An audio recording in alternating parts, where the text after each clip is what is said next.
دوستو بلوچ قوم کی اپنی ایک پہچان ہے۔ یہ قوم انتہائی وفادار اور محبت کرنے والی ہے۔ ان کا لباس ہو یا ان کے کھانے، بلوچ قوم ہر انداز سے منفرد ہے۔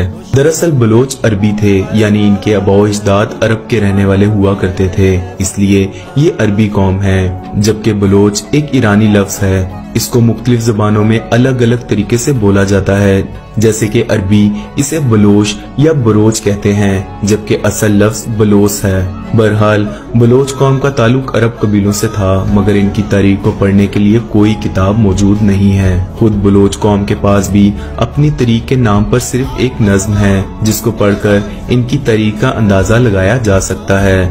اس نظم کے مطابق بلوچ حضرت حمزہ رضی اللہ عنہ کی اولاد میں سے ہیں، کیونکہ بلوچوں کے طاقتور سردار میر جلال خان کا شجرہ حضرت محمد صلی اللہ علیہ وآلہ وسلم کے چاچا حضرت حمزہ رضی اللہ عنہ سے جا کر ملتا ہے۔